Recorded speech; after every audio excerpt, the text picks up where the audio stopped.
Hey there, friendlies, how's up? Welcome to the 25th of February edition of the Beard Blades and Bushcraft Livestream. Can anyone hear me? Can anyone at all hear me? Who's there? Simone's there. Tenenbaum is there. How's it going? Can you hear me, guys?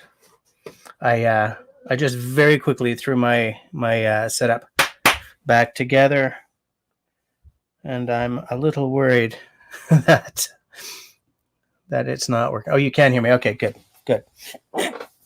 So I have a couple of different things I want to talk about this week. One thing I had wanted to discuss was the hey, Tyler, how's it going? We got Tyler, we got Simone, we got Tenenbaum. Nice to see you guys. I had wanted to talk about like the plans for upcoming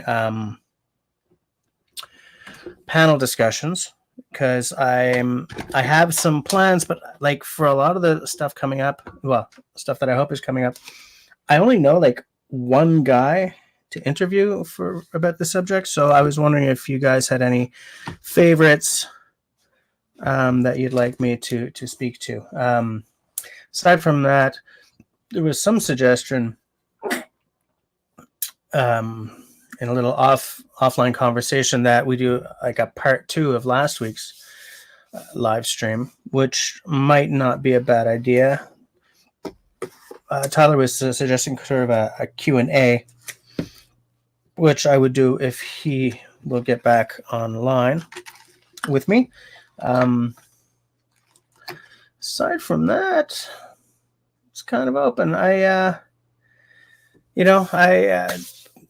didn't have time to really plan something really solid for you guys this week. Sorry about that. It's a hell of a life right now, guys. It really is. I haven't shot a video since December, and I don't know. I don't know when it's going to happen. I hope it's happened soon, because I'm going just a little stir crazy. You know what I'm saying?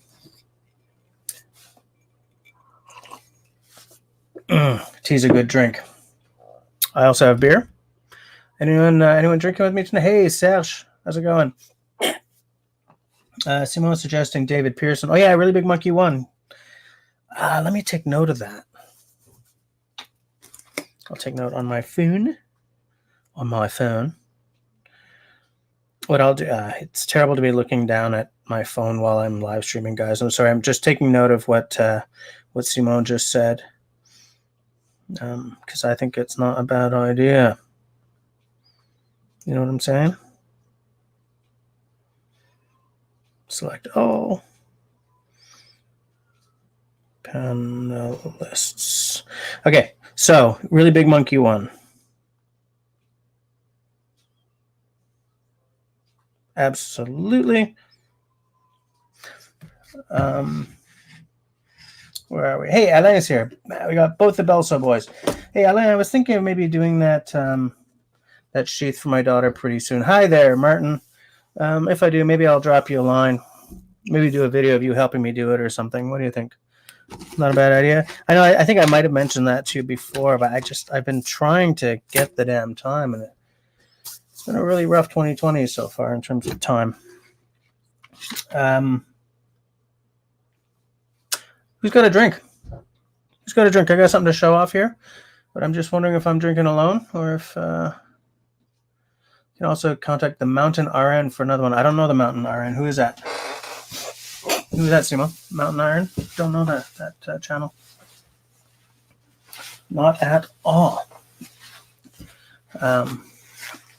Yeah, one of the. In fact, it's funny because Martin's here. He had asked me once what my podcast ideas were, if I was going to ever get around to the podcast, the Rain Dance Bushcraft podcast I'd like to do. And I've been sort of going through my podcast episode ideas as the panel discussions, because I've already got the live streams going, so I'm not adding on to the weekly load of Rain Dance in terms of trying to balance everything in my family life. But one thing, Sal says Corona. Oh, he's only kidding. Okay. one thing I'd like to do is an episode on bush cooking.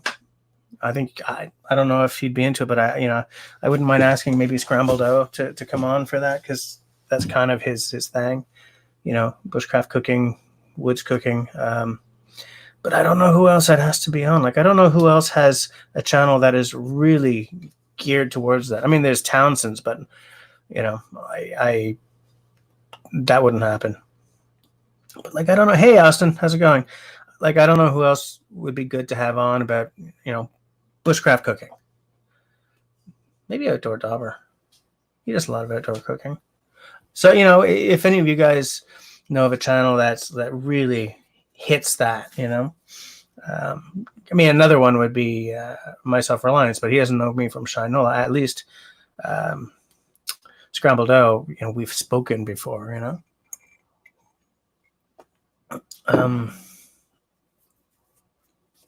The Mountain RN has an outdoor prep channel. He's a registered nurse. He's located in Alberta or British Columbia. Not sure.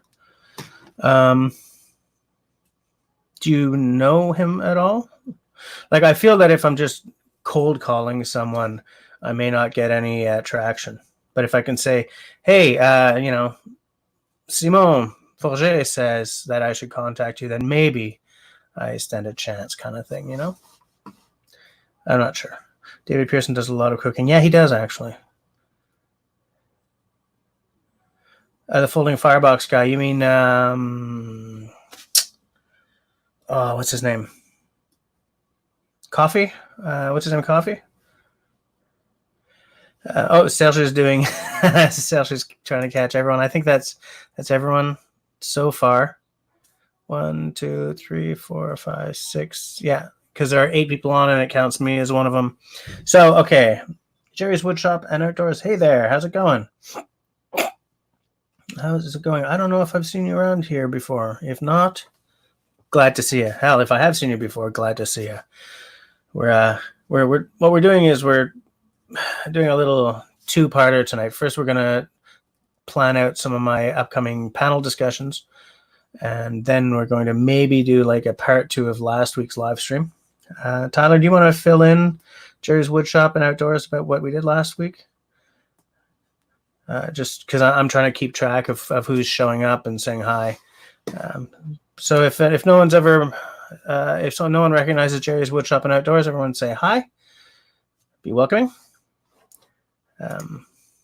Yeah. So Simo, if you know the Mountain RN at all, then maybe I'll say, hey, Simo said that I should contact you. Have you ever made a ram pump? What the hell's a ram pump? Hey, Nick. Nick's here. Whoop. And everything just shifted. Nick just finished your latest art project, so you get the chance to hop on for a bit. Nice to see you in the side chat, Nick. All right, I'm cracking open what I got here. I have a Stout Caramel Salé by Oshlag. So that's a salted caramel stout. What does it say about it? It's an opaque black. The hops are Centennial and Cascade. The grains are barley and wheat. And it's got lactose, caramel, and sea salt. The nose is cereals, toasted grains, and malt, which is good. In the nose, toast, sugary vanilla, brassed here in Montreal, best between 8 and 10 degrees Canadian, and it's a 6%. And how big is it? 500 mils. 500 mils, 6%. Let's crack into this. I do love me a stout. I do love me some salted caramel. So, no, Serge, I have never had this stout. So in keeping with my attempt to always crack open a beer that I've never had before on camera, here's my Ontario pint glass. For those of you who haven't been around here before, Jerry's, if you haven't been around, I always crack open a beer I've never had before, and I take a few minutes to just try it and discuss it. Look at the color, boys and girls. Boys and girl. It's not very nice. Boy and woman. Boy and young woman. Boys and young woman. Ah, look at the head. Serge, I blew it again. So to speak. It's a terrible thing to say as well. Yeah. So hard to pour a beer. This is like single entendre night here. Where were we? Okay, so last week's was an interview-ish about you and how you ended up getting started into making leather, metal, canvas, etc., outdoor goods. And I don't think that we finished that conversation really, because I think that there were all kinds of places to go with that, which is why when it was suggested, actually it's funny, that conversation happened while I didn't have any time to be looking at my phone, because between getting home from work and like 8:30 when I run down and set up my cameras and stuff, I'm pretty much doing the family thing. Supper, the babies, elder child, stuff like baby, elder child, stuff like that.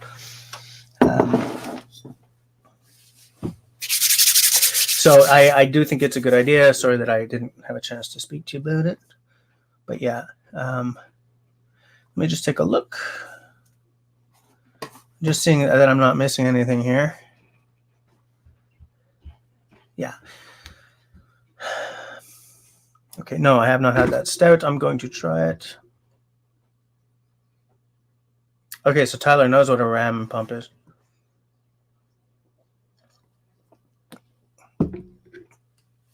Oh, yeah.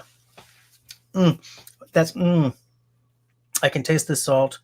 A little more caramel. Definitely there's like a coffee thing happening there. Good old stout. It's toasty. Grainy, malty. It's very malty. Not much hop, which is good. I like that because you guys know me. I'm more into ales. I'm not a big hop fan, but I do love me some malt. Oh, sits in the mouth real nice. It's real friendly. It's good. Hey, Jerry makes knives. Jerry's Woodshop and Outdoors. Do you have a website? Or do you sell through like a YouTube channel or something? As you guys know, I can't click on anyone and visit their channels. So if someone can click on Jerry's Woodshop and Outdoors and there's a channel there, can you, one of you guys who's one of my mods, if you can just share that would be amazing.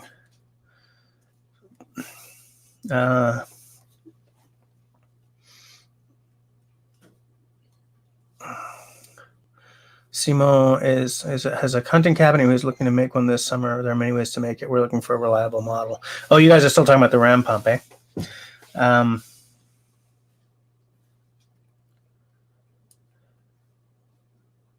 Okay, Tyler's explaining to me what a ram pump is. Okay. And Jerry, you and me, brother. You and me.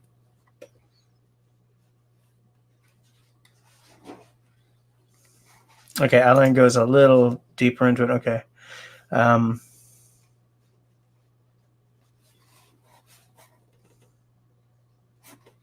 Man, Jerry and Tyler should have a conversation after this live stream too. Really? That's interesting. What style of knives are you making, Jerry? Like, are they really kind of... My taste in knives is very classical. My favorite of my knives, although it's funny, it doesn't come out very often anymore, is like, it's this Woodlore clone. I also very much like my Falcon Even F1. Man, it's tough keeping it straight.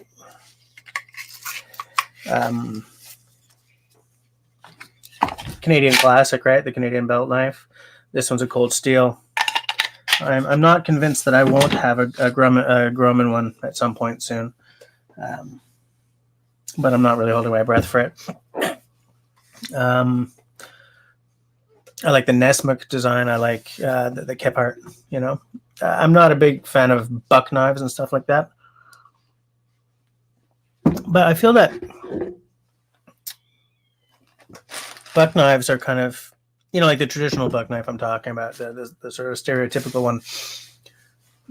You can't deny sort of the old school Americana appeal of the design. You know, in the same way that the Grumman, the Canadian belt knife, has an old school Canadian appeal. But yeah, what kind of knives do you do? All right. Tyler just shot Jerry his email. If you guys end up like best buds, I'm going to be real glad we had this conversation tonight, guys.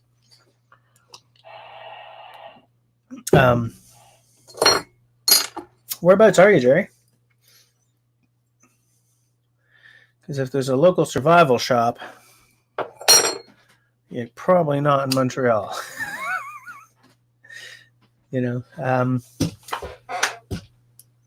where was I? Yeah, so like I've got very, very classical taste, but I always like looking at some handmade goodness. So I'm just getting some ideas here. Simone, we'll talk about that guy in BC or Alberta after the stream is over. Excuse me. Is Martin still here? Martin, do you suggest someone who does a lot of bushcraft cooking? I also, when the weather gets warmer, I have a panel discussion about about canoeing and canoeing practices coming up. I haven't quite nailed down my guest list for that yet, though.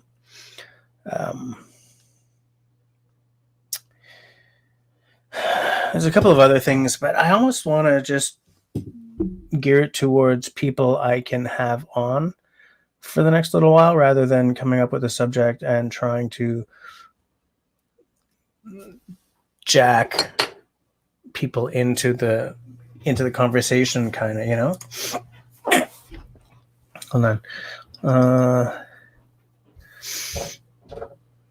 You like the Jeff White style, as do I, but you dabble in a lot of different ones, and you're in West Virginia. Yeah, I think that I have Jeff White mini Nesmuk that is not here right now, but a lot of people who've seen my channel or who've seen these live streams have seen it. It's a Nesmuk, but it's wee. I use it for like food prep and stuff like that. Austin has a question.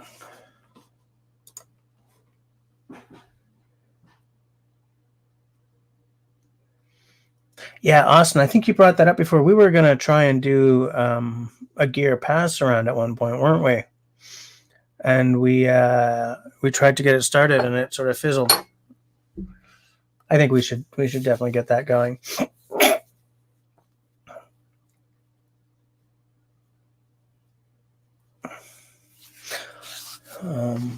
Jeff, yeah, Tyler. Whoops, I was going to click on Tyler, but actually, Martin.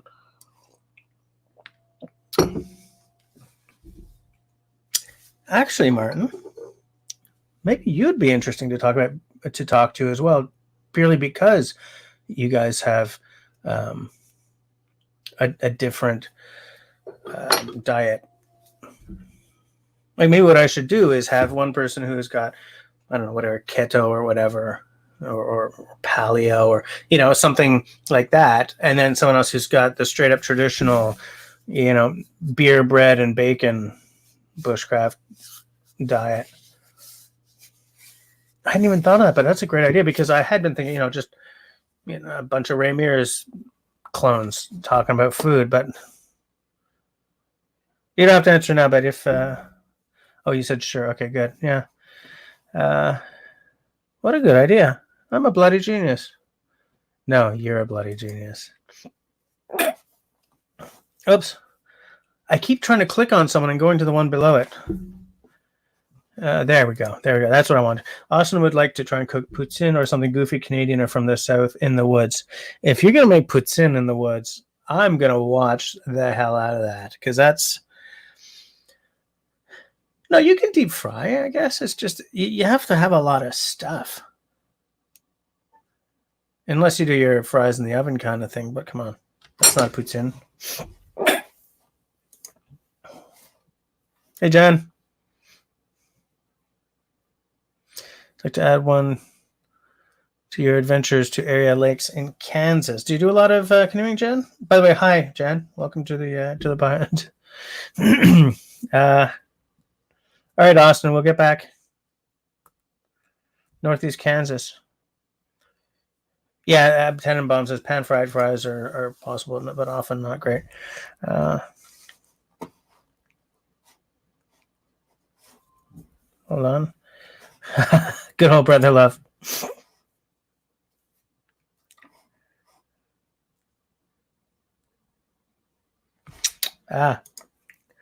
Jerry, I think that you and Tyler should talk to each other.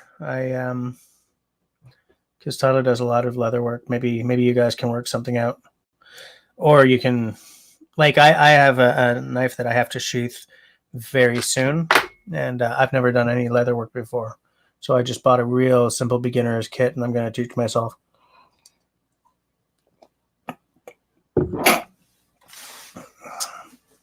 Jan, do you have a channel? You have a channel? You're gonna show off your stuff. Can someone who's one of my mods see if Jan has a channel and throw it up here so that I can check it out after the streamage? Yeah, I like this bushcraft cooking idea, because like this concept of making poutine in the woods is making me think, man, you gotta bring a lot of stuff for poutine. Like maybe a Dutch oven and a bucket of oil or lard or something. So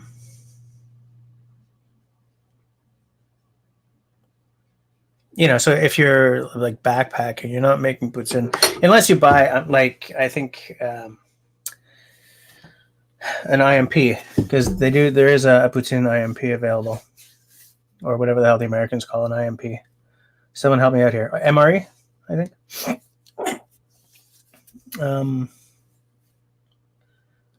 Simon was telling you where he's been.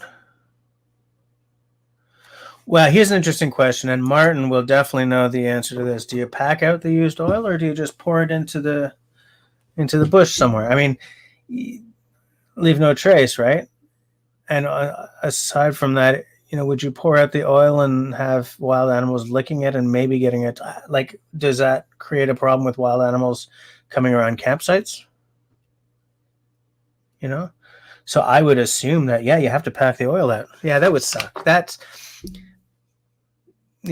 would suck. So I was right, Tyler. Tyler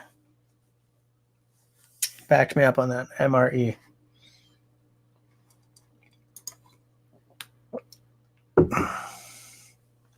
Oh, Jerry, I love that, man. Well, here's something that okay, first of all, here's something that Simone says, which is true. Nobody wants their first poutine to be out of an IMP. Nobody wants their second or third poutine to be out of. It's funny. As some of you know, my brother is a former commando, and he's done a lot of work with American Special Forces and the SAS and the Australian SAS and all this. And he had not a full platoon, but like whatever's the size smaller than that, of U.S. Marines up here in Montreal. They were doing some training at one of the bases nearby. And so he took them all to downtown Montreal for poutine, probably to like the Montreal pool room or something. And you see these guys sat there and looked at it and like, I don't know, man. And then they just started eating it. And we're like to a man, they were like, this is like cocaine. And just went after it. I just wish I could have seen that. But yeah, Tenenbaum says that deep frying in the woods is not a good idea, and I absolutely think that is correct. I think it could be very, very dangerous to deep fry in the woods. I don't I don't see it as being a guaranteed thing. And if you create a massive problem for yourself, you are fundamentally alone. Hey, and Jan says she's a leather crafter. Man, there's a bunch of you guys here tonight. But yeah, back to what I was. I think that Tenenbaum is bang on about that. It would be stressful. Even if you end up, slipping and dousing, dunking your hand in the boiling oil, suddenly you got possibly very bad burns, and you're very remote. So no, I don't think it's a good idea.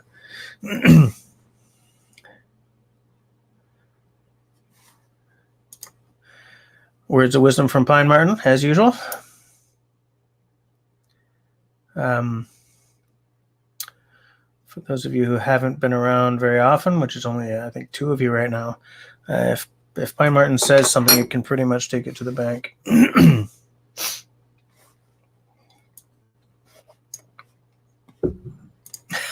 Tyler.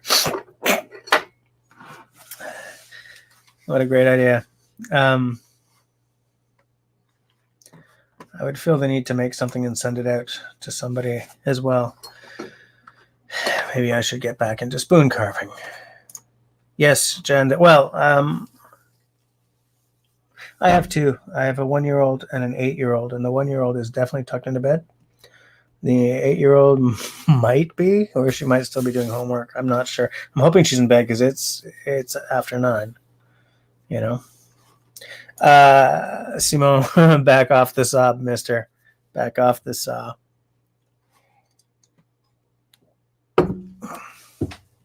It's weird because, since, as I said to you guys, I haven't made a video since before December. And by the way, my numbers are starting to suffer for that. And I got wickedly trolled by someone who was very clear about why he was unsubbing to my channel recently because of that as well.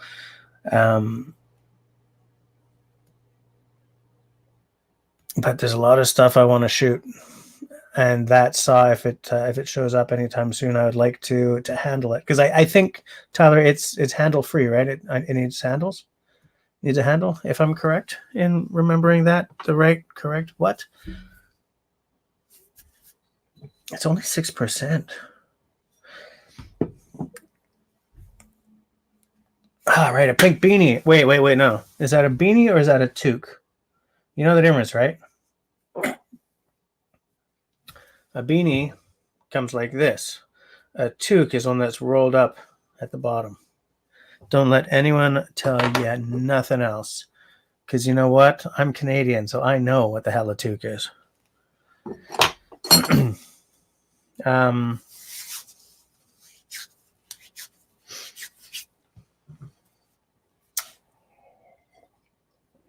I was somewhere and then I got lost. Oh yeah, the saw needs handles. Yeah, so I would. I'd like to shoot that. I'd like to research, because I'm not entirely sure how you make a saw handle. Saw blades where the back, like on a panel saw or something, where the back isn't just a straight line. It sort of comes like this. I mean, you don't see that line because there's a handle on it, but I've got a couple of saws here with the handle off. And how do you cut that slot? I mean, do you just cut it and let the handle buttons hold it tight enough, or I don't know how to. I don't know. Jerry, the tube geese in my channel hard. Yeah. Here, okay. What Jerry just said is a problem that I've had recently too. Jerry, this is why I recently had to make my channel gun talk and politics talk free, because I got a couple of emails about how YouTube punishes that, and honestly, I care more about interacting with you guys than I do about discussing firearms. There are a million channels out there that do it. Discussing politics, there are a million channels out there that are doing it. So so I'm trying to just I'm trying to play in the playing field that YouTube is giving us. They keep moving the goalposts, and I just keep moving to try and, because what I want most is to maintain my relationship with the people who sub, who comment, and who watch. So if it means that I have to tailor the content just a little bit without sort of stepping away from what I consider as my central focus, then I'll do that, you know? You may be having an issue like that as well. I don't know. Nick, you didn't know about the word toque? How can you not know the word and then spell it properly? Actually, there are two ways to spell toque. That's the English spelling. In French, it's T-O-Q-U-E. Most two-man crosscuts use vertical handles. Yes, that's true. That's true. I can't wait to see this thing. I think you sent me a photo a long time ago, but I've changed phones like twice since you and I met. Well, met online. It makes it sound like we're dating. That's stupid. But you know what I'm saying. But yeah, I think it would be cool because I told you guys I'm also moving away from doing the straight up workshop videos. I've only done like 2 of those. But that doesn't mean I'm not doing tool videos anymore. I think I could really fit rehandling a crosscut saw into the motif, because that's a woods a forestry tool, you know.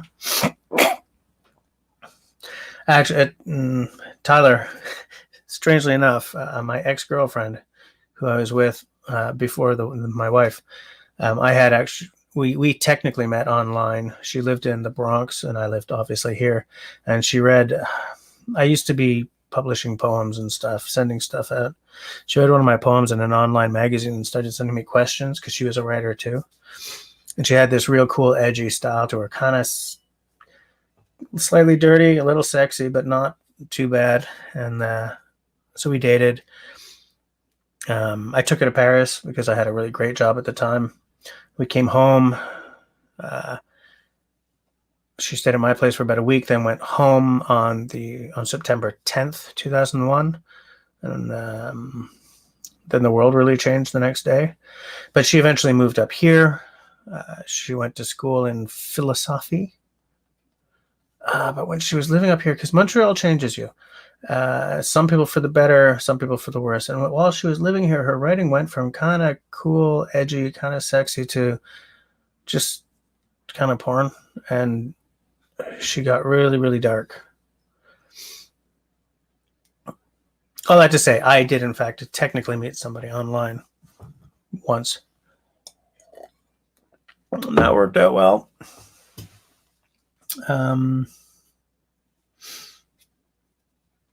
Nick crushed in the high school spelling bee.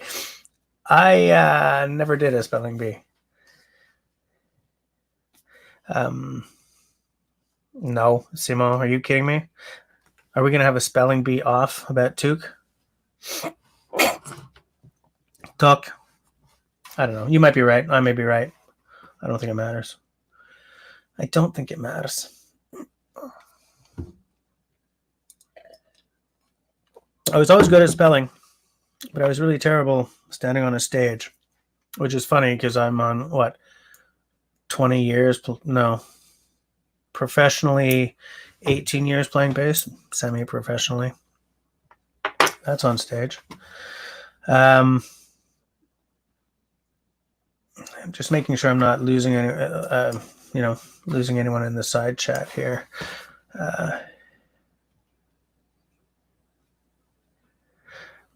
Tenenbaum, I'm pretty sure we can. Although, I wonder how widespread the word toboggan is in the States. Because there was a time when that word was not all that common down there. Well, Jen, actually, let's open that up to everyone. Well, okay, first of all, I want to start with what Jerry just said, because my phone just keeps killing me. It's awful.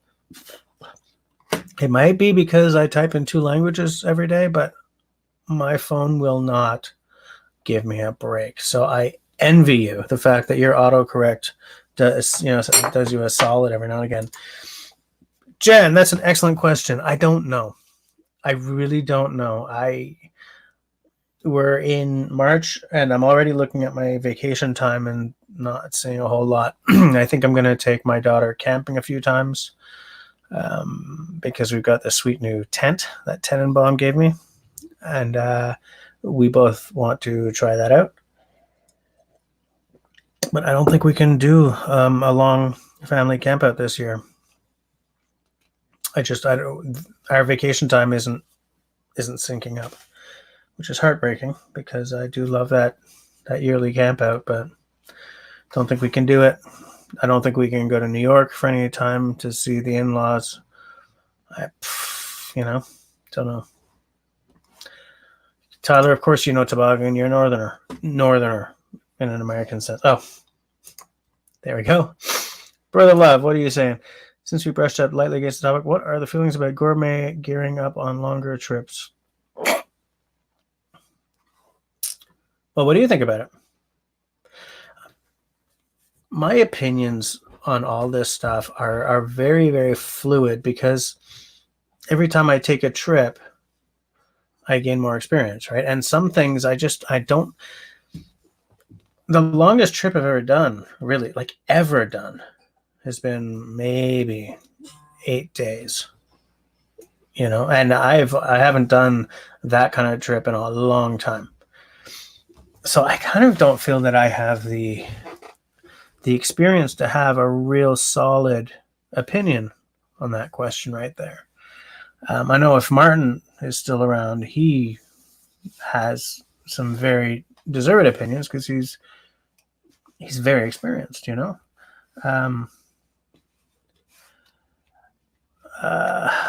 I don't know. What do you guys think?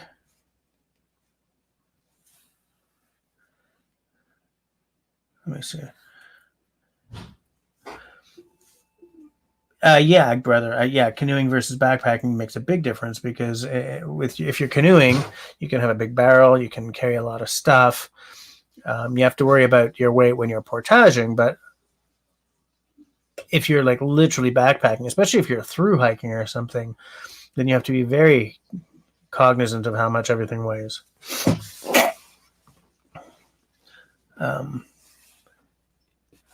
Grace. Hi, Grace. I didn't know that you called a toque a toboggan. Really? Never even heard of that. Where the hell? Where is that? Simone is showing something that I don't know what the hell it is. Whoops.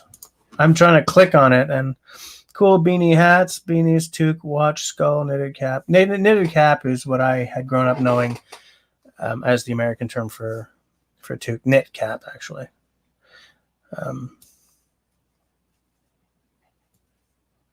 Yeah, Sash, we gotta hit the woods with our tents and our sleeping bags and our this and our that.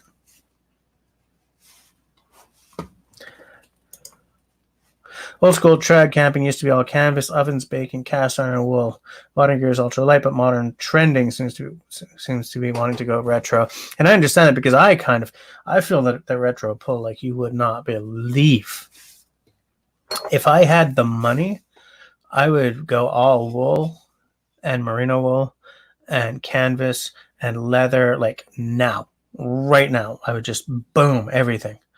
I love the smell of it. I love the sounds of it. It's a nice leather and canvas bag. It doesn't sound like a nylon bag. It doesn't feel the same in cold weather. Hell, it doesn't even really feel the same in warm weather,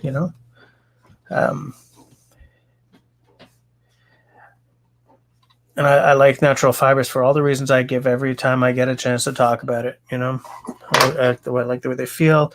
I like the way they don't go in fire because they're all full of oil products. I love that stuff, man.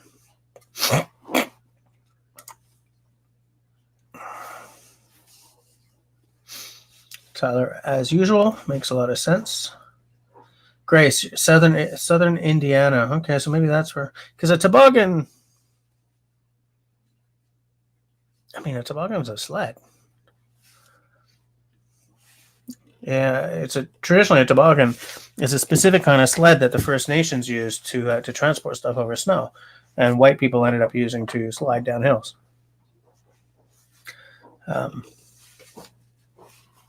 Well, brother, light gear is a lot nicer for me than I'd like to admit, because I'm a lot older than I used to be. Carrying an 80-pound pack is not really in the cards anymore at my advanced age. I don't love fleece against my skin. I'm okay if I got a base layer. We talked about this last time, didn't we? Well, my intense desire not to have fleece right up against my skin. Simo.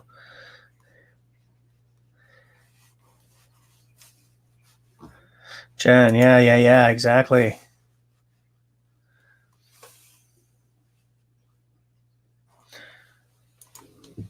Tenenbaum, letterpile.com/humor/ whether you ride or wear a toboggan depends on where you're from. Man, I didn't know about this. You did.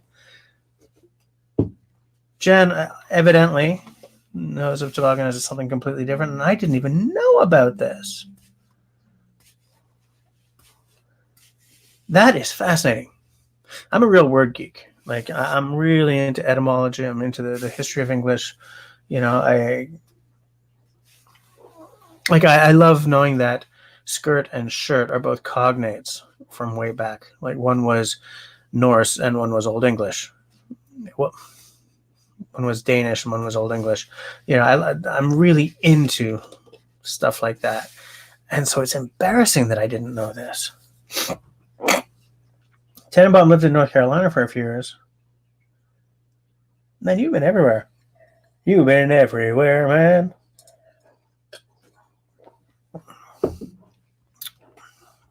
For 2 points, who knows the Canadian who sang a version of that? Driven to learn the old ways because there's still solid merit to them, skills and materials, but maybe I'm wrong and prone to the I want whatever I don't have syndrome. I am also prone to that syndrome.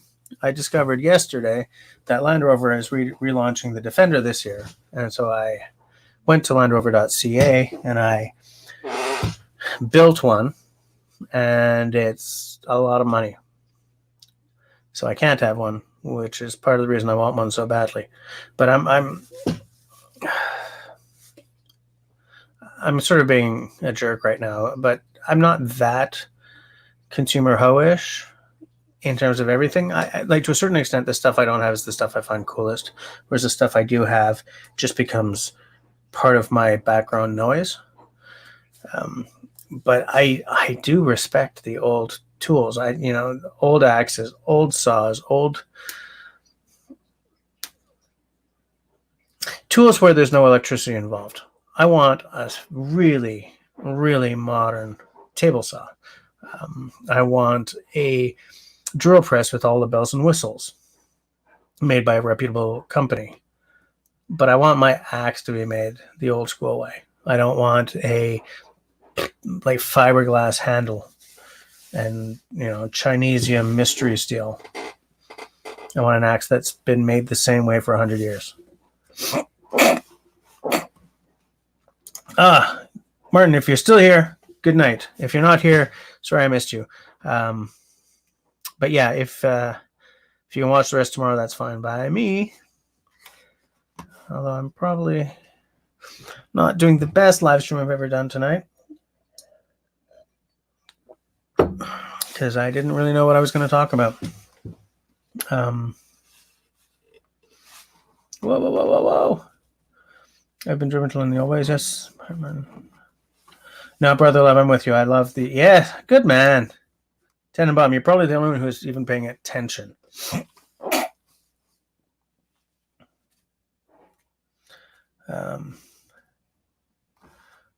So, which... Oh, I see. Simo and Serge were both racing to see who could share that link that Tenenbaum shared.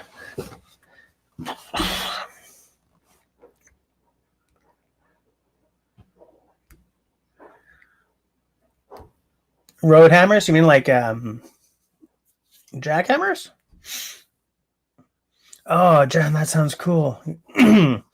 Everybody, get ready to be jealous. I love that. I don't. I don't. I have a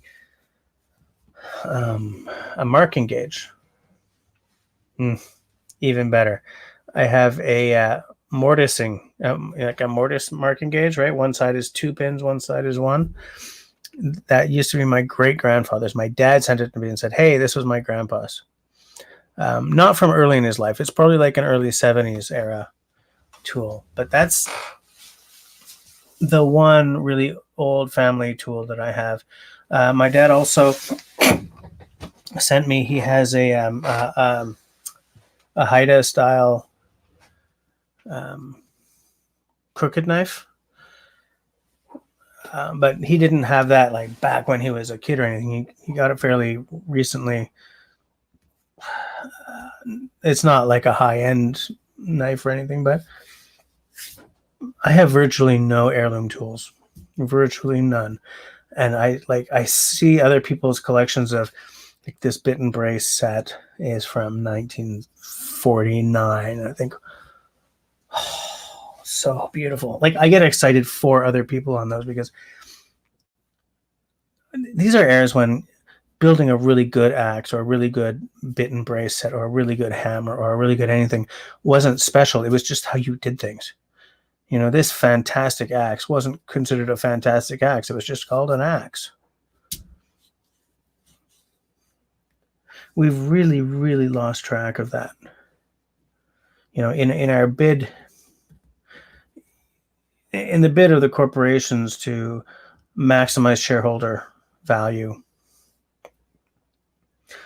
they've cut the price of production down so far that they can't not send the whole damn business to China, where it's slave labor, Chinesium, as Tyler calls it, or Chinese mystery steel, as I call it. You know, the fact that made in China has come to mean like a low quality tool is our fault, because made in China doesn't automatically mean low quality, but made in China to miserly Western payment or pricing requirements does mean crappy workmanship. I just, you know, and that's just the way it is. So whenever I see some like a bunch of really nice old tools that have been really cared for, like I have a bunch of old planes here that I'm not going to get working. So I'm like, okay, I'm not buying any more old planes kind of thing. But like, I'd rather spend a lot of money on a Veritas than just a little bit on a 1940s era Stanley and have it sit there waiting for me to restore another plane, you know? Wow. That sounds fabulous.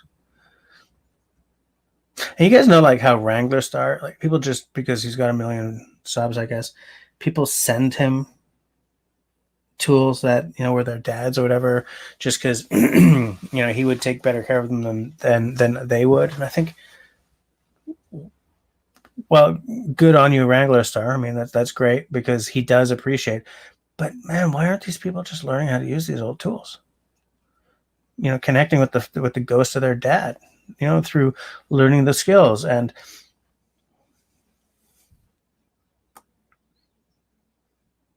like just I don't know. Like I like to think that if my dad passed and I inherited his tools, that I would learn to use some of them as a way of honoring his memory and as a way of allowing him even from the grave to teach me to be more self-reliant. Now, my dad's tools are carpentry tools because he was a carpenter for 40 years before becoming a building inspector and then retiring, right? So not a lot of them are really special tools. It's just a lot of, you know, good quality, beat up power tools. But I don't know, you know,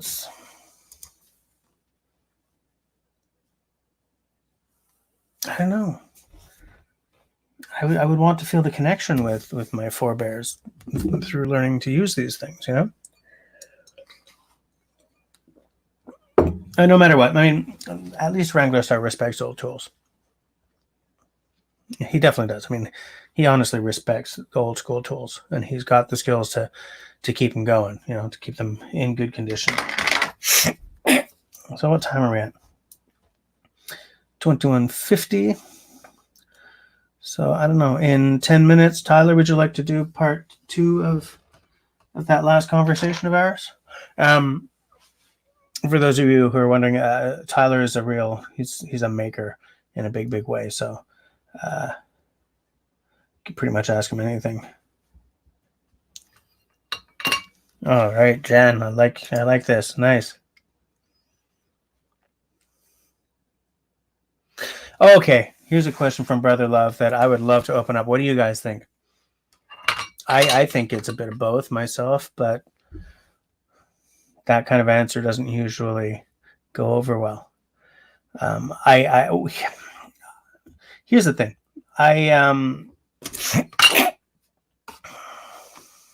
Hold on.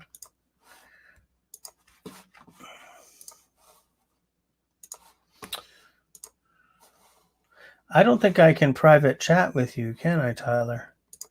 Not until you're... No, I don't want to put you in timeout. Stop. All right, there it is. I keep thinking about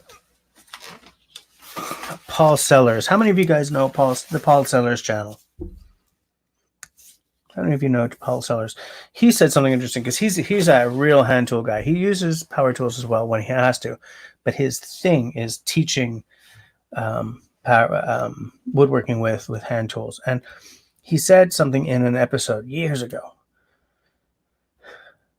that rings true to me. And it's that with power tools, it's all about turning circular motion into cutting motion or hammering motion.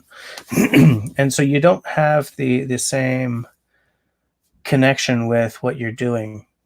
Like if you're using a saw, like a panel saw, and it starts to sort of... Tyler doesn't have his camera working again. And it starts to go off.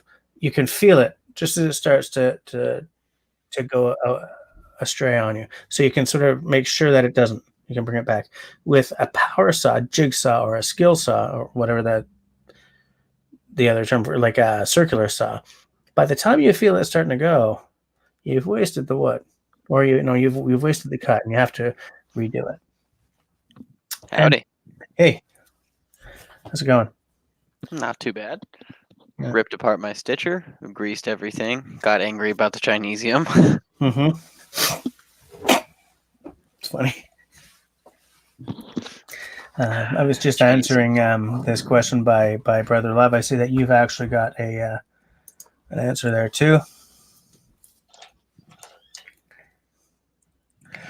And to a certain extent, though, I do think, brother, that curiosity or an appreciation for the old school is also part of it. You know, I like not making grindy power tool sounds late at night. You know, and I like the smell of the sawdust that comes from a hand tool without the associated asthma oil. Attack. Yeah, there's that too. For me, it's the feeling plane shavings. I like the way plane shavings feel. Yeah. That is one of the most tactilely exquisite things I think I know of. Yeah. Yeah.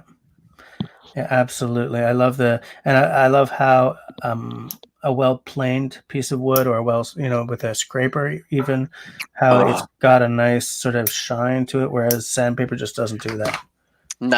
Fresh knife cuts on really waxy softwood does that so well. So same thing, yeah, absolutely. I think he changed his channel name. I'll see if I can link him later. He used to be called Ruin Malta Bertram Nielsen. And he was he's not called that anymore? No, he changed his channel name for some reason. I can't remember what it's called now, but well, that would be why I can't find him anymore. Yeah, correct. Exactly. If you search him up, I think you'll still get linked to his videos and stuff. But he did a lot of cool stuff, and that got me started in wanting to make puukos, which you saw forever ago. But no, some of the tactile stuff that he does makes me want to get out in the woods and do like thousands of years old techniques Yeah. simply because it sounds and feels nice. Yeah, absolutely. I love how, just listening to the sound of the saw can be kind of Thanks, honey. therapeutic in some way. Bertram, Craft and Wilderness. Okay. Nick, you're my hero right now, because now that I know what his new channel name is, I thought maybe he disappeared or something. My guess is he's probably on like hiatus for a working season or something. That's all I can think of. I wonder if any of these guys are part of Charpentier Sans Frontières. How many of you guys know who that is? What that is? Nope. Okay. Do you know Mortise and Tenon magazine? Yeah, I know of it.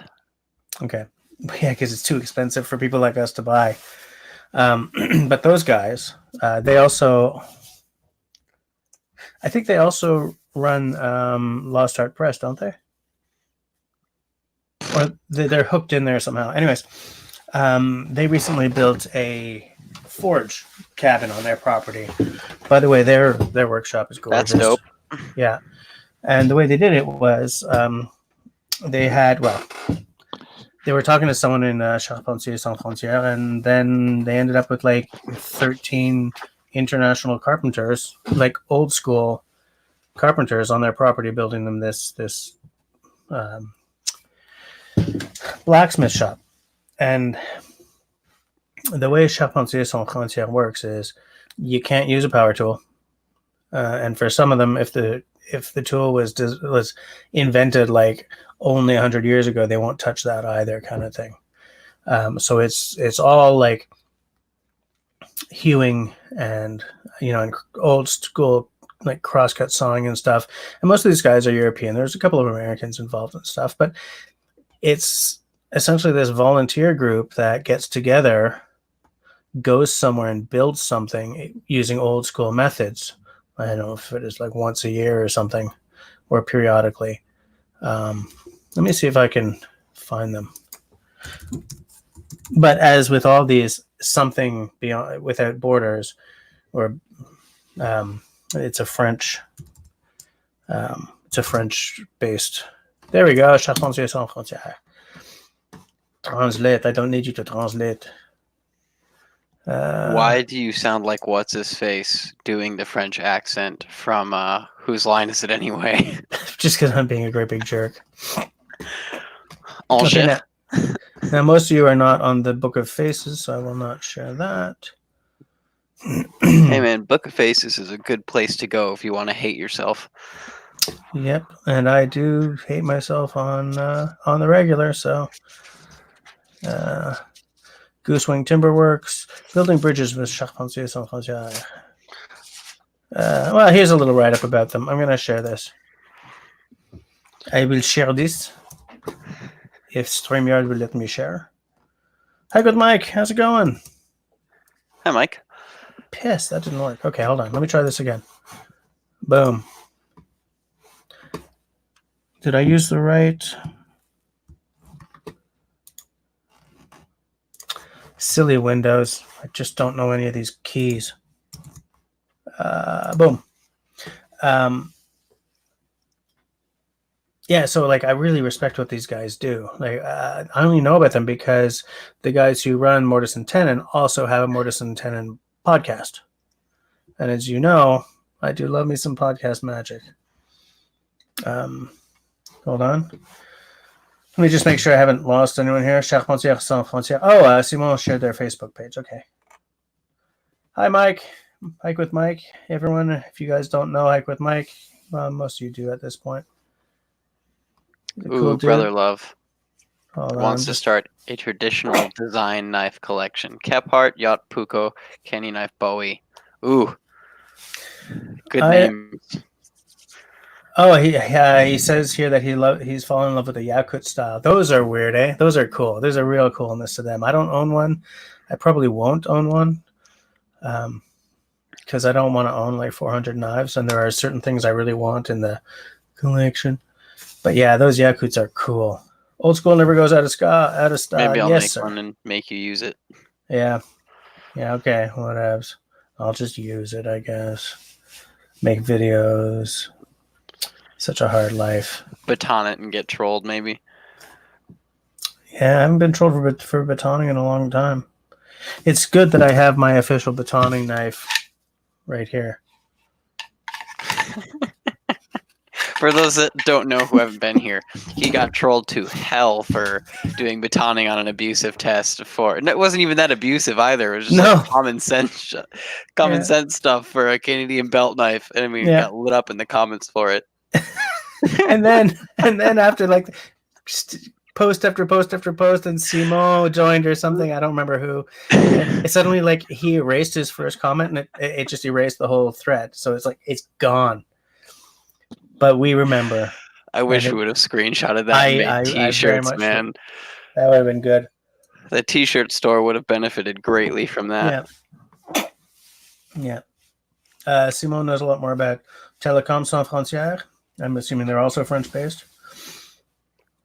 Oh, yeah. Jan, absolutely. Are you Jan or are you Jan, by the way? When I was in graphic design school, I had this teacher from the Netherlands called Jan Funekata.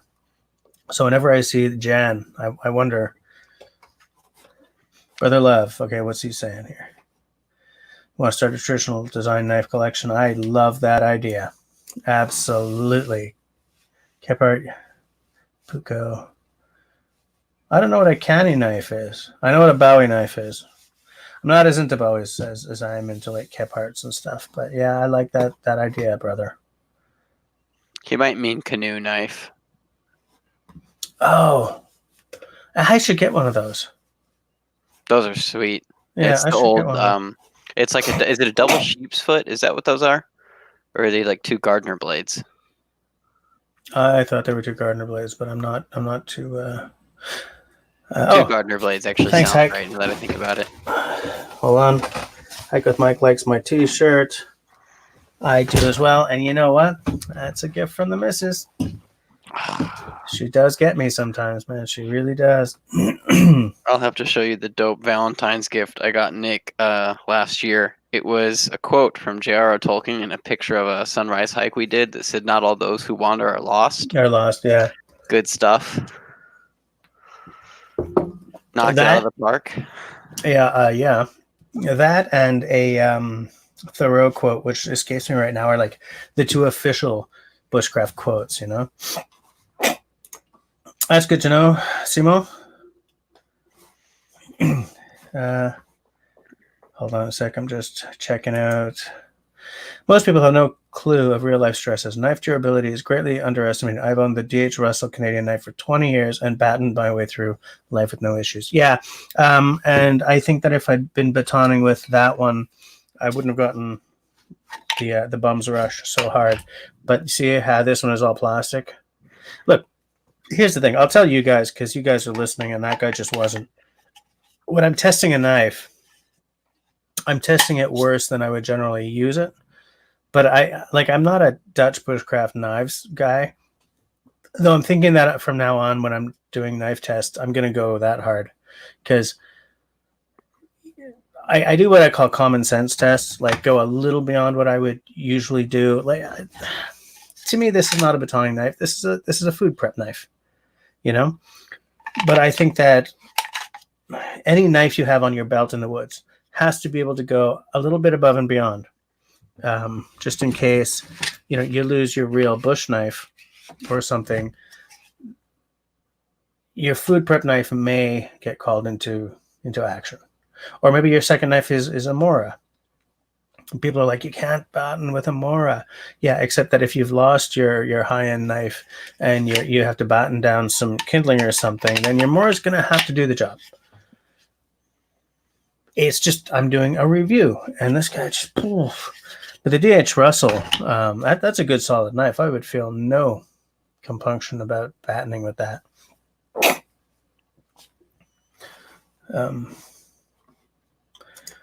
Good man, that daddy yours.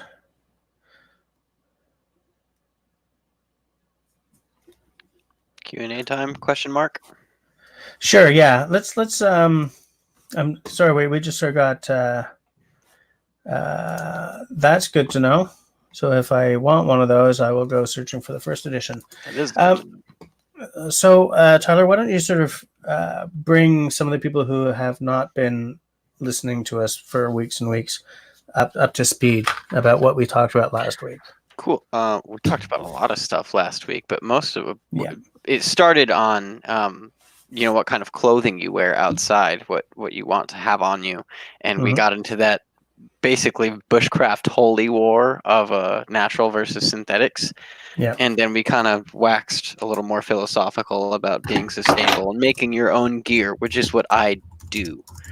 Yeah. I've made a lot of my own gear. I'm like almost a full-time maker at this point, which would be Yeah. really cool. But yeah, I do leather work. I've made some of my own knives. I sharpen all my shears, and much to your hatred, my drill bits too.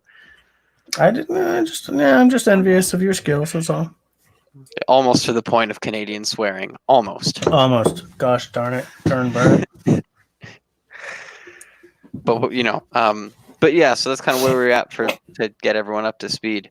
You Mhm. interviewed me once before, I think, and we talked about how I got into it and where I want Yep. to go with it. But I think tonight might be a little more tool and specifics oriented. But hey, Q&A. Yeah. In fact, maybe I'll start the Q&A by saying it's not non-bushcrafty to talk about drill bits because if you're building a log cabin or something, you're using drill bits to make. Okay, you're usually using a carpenter's bit and brace and bits. Sorry, it's the 6% beer talker. Here's your beer. Nice, you know what I'm saying? Being able to sharpen up your tools, no matter what, when you're sitting building a cabin or a lean-to or a semi-permanent shelter, I think is very, very important. And sometimes that includes drill bits. And I have never sharpened a drill bit. I've sharpened brace bits, carpenter, like auger bits, the ones that you use the brace for. I've sharpened those before, but it's a very different skill with specific tools. And I don't know what you use to do just a straight up drill bit. I know that people do it, but I've never done it. You can kind of do it with files, but if you ever heard of an abrasive file? No. So an abrasive file, it literally just looks like a rectangular prism made out of Norton sharpening stone material. And I have a couple of them. Those are some of my great-granddad's tools. And That I sounds do cool. all of mine. It looks like a red India stone. It's like Norton's, okay, we can't make India stones anymore. Here's what we're going to replace them with. Mm-hmm. Those came out in like the 50s and 60s. Got one of those. I do them all with that. You chuck them up in the vise. Yeah. And you use an abrasive file to put the point back on your drill bit and make the leading edge lean the correct way and not get such terrible angles, so you can cut with it again. Actually, I'll see if I can find it. This old Tony has an amazing drill bit sharpening video that would be fantastic for literally everyone here. Okay, that sounds cool. Oh, by the way, I just wanted to make an aside. I looked up what the Bark River canoe knife is, and I see what you're saying. It's not what we were thinking of, like the little foldy canoe. It's actually a big kind of. It's a big honker. But anyway, now, I see, Tyler, you actually put the link to that YouTube channel, that YouTube, which is good.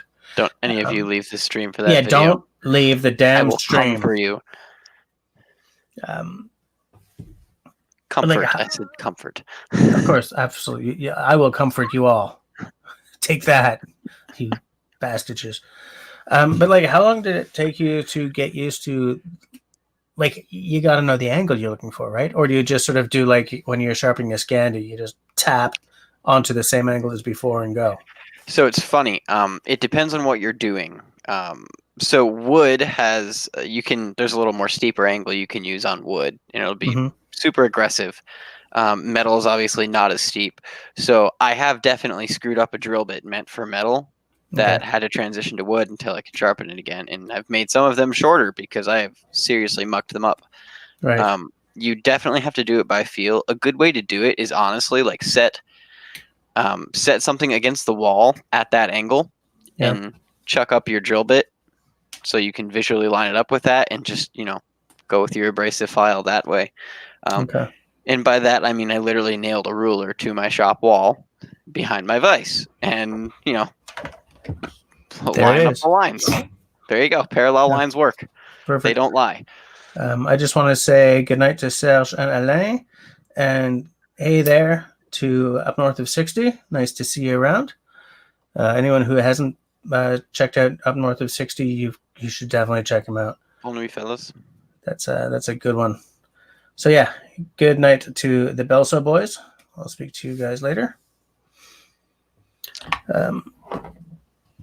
Jan is asking about a hand crank drill. Hey, do you have one of those? I have two. And a bin brace. I want one of those that you set on the surface. I guess you sit on and just go. Yeah, I also have one of those that I saved from a barn fire. Really? By that I mean it was already in the barn fire, and I made it not look like it was in a barn fire anymore. Oh, I had this image of you like, gotta save the drill. Yeah, screw the horses, get the drill. But no, I grabbed one of those. They're cool. They are. Absolutely. I could see me having trouble if a part on it ever breaks because I don't have the smithing skills or the patience to file those parts yet. Okay. But no, they're awesome. Mostly just because you and I get along about the whole thing. It's me powered, and I find that really cool. Absolutely. Things that are me powered. All I have to do is eat some bacon, and I'm good to go, man. Right. Get me that Ron Swanson-esque diet and bacon. Fling, dabbit. Bacon and like whiskey, right? Yeah, Lagavulin. Yeah. Who, at the end of the show, fun fact, Ron Swanson in universe owns 51% of the Lagavulin company. That, by the way, was my gateway scotch. Really? Yeah. Yeah, absolutely. It's funny. Up North of 60. We're talking about hand tools right now because Tyler is a maker, and Tyler and I talk about hand tools kind of a lot. Like, does where you do your living and camping affect the tools that you use? Like, for instance, I would imagine that it's a little too cold to be using a lot of electrical power tools, for instance. So maybe in that case, battery powered electrical power tools. So maybe in that case, good old hand tools might be a better go. But I don't know. I mean, I don't live that far north. Here in Montreal, it can hit -40, but it doesn't spend the winter at -40. It's usually closer to like -20. And that's degrees Canadian, by the way, not degrees Fahrenheit. Freedom, not degrees freedom. You're never going to let that go, right? No. No, it's too good. It's just too good. But I don't know, like,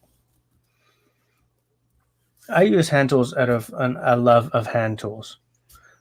I don't use hand tools because I may live where a battery won't last, kind of thing. Where a battery won't last is why I don't always, have any juice in my camera, for instance. But I don't know. Hand tools and good whiskey is dangerous. Yes, that is true. That's an accurate statement. Good thing I don't drink. Good point. I'm just making sure. Elaine has dishes to do. I'll watch more, but don't expect me to type with soapy hands. Fair enough, Elaine. That's fine. We can make the dishes better for him, though. You could. Much rather watch a live stream about bushcraft while I do dishes than watch dishes while I do dishes. I do this pretty much that every time I do dishes, which is every night. I throw on something. I've been watching Time Team lately. Anyone here watch Time Team? Never heard of it. You should check it out. I will. Yeah. But no, Jen asked the kind of drill that you push on a knob with. I have those as well, and I really like them, especially because when you're trying to drill out something like a pin from an antique tool head that shouldn't have been pinned, those give you so much control. Mm-hmm. And when you get scared going through the first, 2 or 3 mil of, let's just say it's like a shovel socket or something. Yeah. you know, when you get scared, trying not to destroy the shovel by, you know, leaving a big line of "oops, my drill bit wandered." Those things are Yeah. fantastic. Or when you're trying to carry a toolbox and you don't want to carry, you know, a 4-hour battery and the Mhm. charger and the drill out to the site. Yeah. Screw it. Just put one of those things in your But toolbox. but you're not talking about a brace, right? You're talking about the egg beater style. Yeah, Yeah, I've got a egg couple of beater those too. style is great. I like a brace too, but for not that. Yeah, they're very different tools. You can use you should have both. You really Yeah, should. I agree. The mechanical advantage of the egg beater style is definitely relevant. Absolutely. Sometimes rip'ems are important. I agree. I agree completely. One of mine, the the springs in the jaws are gone, so Oof. it's like I don't That know might how. not be too hard to work on, depending on which springs they are. I know toward the end there, some of those were crazy enough to have coil springs because they were cheap, but I know a lot of them have leaves. Yeah, no, Leaves? these ones Leaves. are coils. These are not the Leafs. You know, that's a hockey team, right? The Is it Leafs. really? Yeah, That's hilarious. the That's Leafs. the most Canadian thing I think I've ever heard. Well, it even gets more Canadian. They're actually called the Maple Leafs. Oh, God. That's Toronto. They don't win. But yeah, they're coil springs. It's just they're tiny, right? Like very small. So I don't know. You know, I was thinking you must have watched what's it called, Hand Tool Rescue. Yeah. He might know what I should do. Hand tool rescue would do it for you. Are you kidding me? Yeah, but he might keep the tool afterwards. So I don't know. But I keep meaning to sort of ping him and say, "Look, what do I do?" Get on my show, damn it. That's what you need to do. Oh yeah, yeah, That'd be cool. yeah. He's been on the Legitimist podcast. That's the podcast by a couple of sort of big name axe guys. Brother Love has a good comment. I found the hardest tool to use is a hand crank bench grinder. I'm not sure what they were intended to be used predominantly for. Chisels. They were predominantly to be used for chisels and other things. And pretty much a lot of them have a little plate for you to tie stuff in or bolt stuff into, and that's for you to make all of your own jigs for all of your angles. But great granddad used to have one, and he sharpened all his chisels and axes on it because usually those have a gear reduction in them, if I'm not mistaken, and that's what that's for, is getting those rip'ems up. I've almost bought one of those twice. I just want to say good night, Jen. Speak to you next time. Night, Jan. Everyone say good night. Thanks for hanging. Yeah, thanks for coming and hanging out with us. What time is it, by the way? 10:18. Yeah, we still got some time. We're good. But no, I almost bought a couple as well, and then I bought that big ass grindstone that made all of you really jealous. Except, you know what? I have one of those grindstones. But is it a big ass one? It's really big. It's a foot powered. I just have to do a little bit of restoration. Dude, we need to do a video on ours together. That's gonna happen. We do. Yeah, I just have to replace the foot thing. Treadle. Yeah, treadle is the word. Those are actually pretty easy to make, even without smithing skills. Yeah, well, it's a wood piece on mine, so. Yours is wood? Yeah. What? Yeah, mine is a real, like, aside from the actual. The whole frame that it's sitting on is homemade, really homemade. It's not like yours is a much nicer piece, but I just want to use mine as what it's designed. Homemade. I thought yours had a lot more metal on it than mine. No, the only thing mine came with was, it came with the oh my god, I can't remember the word. Whatever the big round stick is that goes through the arbor in the middle, the axle. There we go. The little axle thingy, even though that's still the wrong word. The axle on mine came with the original pillow blocks and then the nut, and that was it. Mm. The rest of it was shite, but who cares? I have a forge. I do not, things. Sir. I do not have a forge. But you can definitely make a treadle without a forge. One cut-off disc, 20 minutes, and a drill with a reasonable sized bit. You're fine, man. Maybe I'll send you a bunch of photos of mine later on this week or next week or the week after or the summer. How about I just send you photos of mine and you can be like, oh, so that's how a treadle works. And then Well, no, I know how it works. All I have to replace is the because the way it works is it's a stick on a hinge with a wire that goes up and turns the stone. It's a very simple design, simple So elegant. lever, but So elegant. elegant, very elegant, A civilized weapon. and more. And I was it Elegant weapon for a more civilized time. There we go. Yeah. Those movies were bad, but that was a good quote. Hey, those movies were life. Life. Oh shoot! I'm so sorry. Those are the originals. Yeah. What does young Obi? That doesn't matter. Young Obi-Wan says something similar though. Yeah. Hold on a sec. Simon says he has a large water stone that needs major work to get going. One thing about those major size water stones, the big wet stones, is that you have to work on the edge of them to keep them plumb, straight. I don't know. Square. Yeah. Kind of. Less so if you're doing axes, I find, but I mean, still. Yeah, you got to have some element of squareness. It's funny. You're going to disagree with me, and I think you're wrong. That's fine.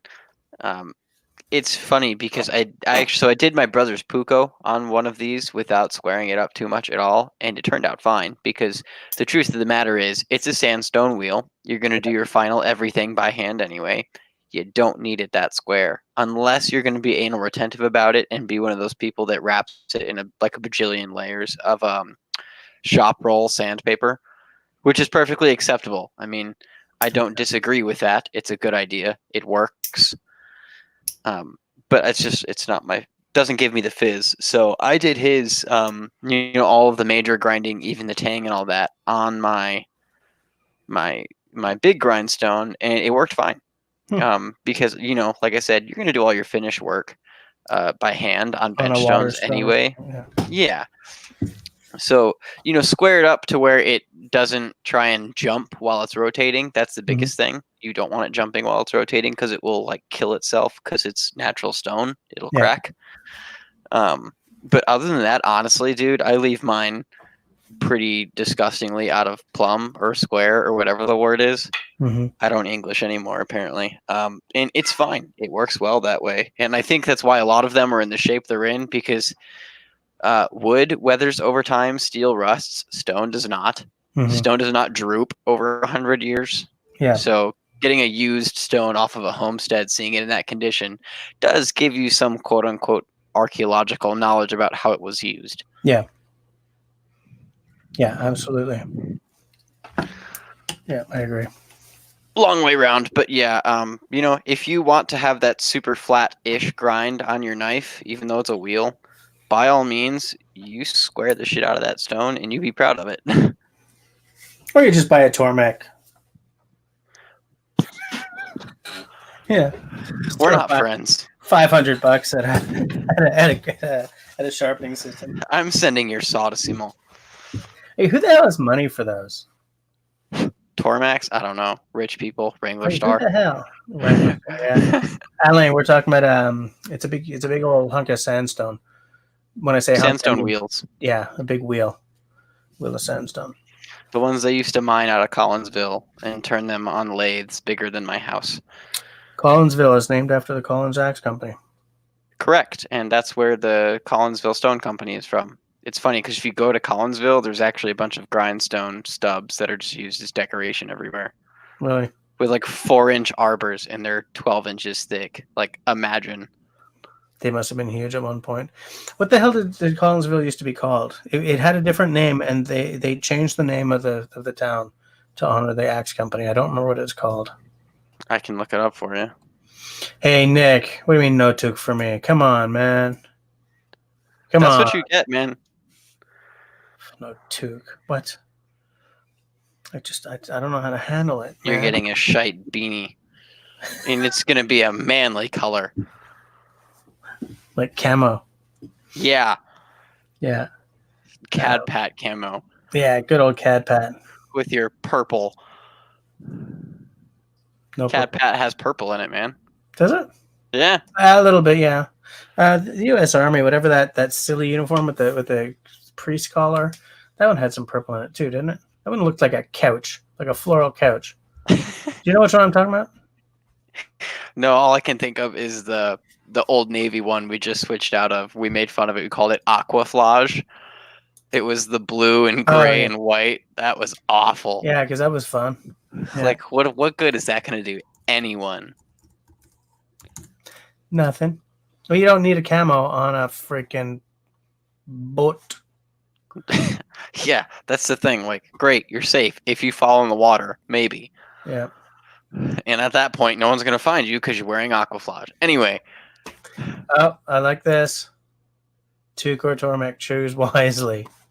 If you don't choose a Tuke, I'm probably going to stop being friends with you and send everything to No, Simone. no, Tuke is good. Tuke is fine. Cool. Yeah. Good with the Tuke. You already have a sharpening stone collection anyway. Exactly. So, okay, making gear is a good place to go because I'm in the middle of it right now, actually, which is fun. What are you making? So I started experimenting with some different sole materials. So sole rubber can get pricey for shoes, soles. And I played around with this idea and it's working out really well. You know those really stiff silicone welcome mats? Yes. Those are fantastic. Okay. And I figured out my stitcher can go through them, by the way, which is kind of hilarious. So you were all complaining about the Chinesium, but I don't have a machine that'll go through those. It's because it's manual, and I can, I have a metal wheel I can crank through pretty much whatever I want if the needle is strong enough and doesn't deflect. Anyway, so I basically had the choice between, I want traditional boots, but I want waterproof stuff. So you kind of think of raw cord. Like World War II soles, those were pretty good. Mm-hmm. Or you think of like the red soles, the red Goodyear stuff, or Day Night, which is also fantastic. Okay. Day Night is that British dress boot sole that's like an inch thick. Funny stuff. Or crepe. And so I was like, these are all right. And then I came across this and was like, this is remarkably similar to shoe soles. Took a second. This is remarkably similar to shoe soles. Yeah. And I bought it. In $2 a mat for what would normally cost $40 is pretty good. Yeah. I like a crepe sole. I'm okay with a crepe sole. They're hard to replace and really annoying because crepe. Yeah. If you like stitch down shoes, that's fine, but you can't really resole a stitch down shoe. So last time we talked about my converting Clark's Desert Boot to a Goodyear welt. Yeah. I've been working on that. It will work. So the reason you can't do a stitch down is because you have to tear everything off and then you lose the shape of the shoe. Yeah, okay. Because the insole is more a part of the sole than it is a part of the upper. If that makes sense. No, I don't see it. So a stitch down shoe is where the upper is stitched through 4 layers. The first layer is the insole. Then you've got the padding, and then you've got whatever the shank layer is, and then the outsole. Yeah. And you stitch through all of those at once. Yeah. And there's no welt. It's just the upper that gets stitched down. So it's the edge of the upper. So if you try to take it apart, you have to make a perfect pattern with the exact same circumference, or you're just kind of schmucked, basically. And you'll eventually blow out the upper, by the way. Right. Just putting too many holes in it. Yeah, I get that. And you can't replace an upper. You can replace a welt on an upper, which is why I'm converting them. But stuff like that. And so tonight I was servicing my machine and admittedly swearing a little bit at it. I talked Canadian to it in the end. It worked. It worked fine. It always works in the end. If you talk Canadian to it, it'll work. In the end. It was almost, it waxed Irish for a second because it's like, hey, a feckin' bastard. And then, all of a sudden everything clicks into place and it keyholes right where it needs to. It's really funny. Yeah. And then I made Nick come in and try it, and she had a good time with that. But no, so some of this kind of making my own gear stuff has been really important to me because, like we talked about in the past, it will break us free from the circle of poverty Yep. while getting us to a place that's a little more sustainable. So if I make my own gear, I'm not paying $300 for a pair of Filson wool pants. Yeah. I'm buying a $35 blanket from Self-Reliance Outfitters and saying, I want wool pants, damn it, and then making them. And then making them. And that's kind of the key here. As a maker, that's the thing I want to do. I want to say I can do everything sustainably by myself. Mm-hmm. You can probably put Speedy Stitcher needles in your stitcher. Almost, Simon. Speedy Stitcher needles don't have a flat on them, unless I'm mistaken. In which case, then yes, I'll gladly go buy some. I think I have a Speedy Stitcher, but I don't. Am I back? Okay, Mike was muted for a second there. But yeah, Speedy Stitcher needles are not flat on one side, and so industrial machines require a flat because they have to be bolted into a needle arm. Anyway, I want to make sure I'm not like losing all of these. Not all sandstone is. This is true. So blue sandstone is fantastic. The gray and brown sandstone is not as fantastic. Mine's gray. If it looks gray, it might actually be the blue sandstone. Really? Yeah, it just depends.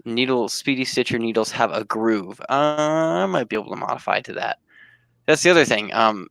Being able to modify your gear. So we've talked about this before, where a lot of people are really totally clueless about the stuff they own. Like they don't even know how to sew a button on. Like, oh my god. Yeah. Also, Brother Love, that's awesome. Yeah, that's a cool story. That's pretty dope. Yeah. Yeah, I like that. That's awesome, dude. But where was I? Oh yeah, so they have a lot of things that are useful to them. I'm just talking about, the modern consumer person, to insert consumer here, I guess.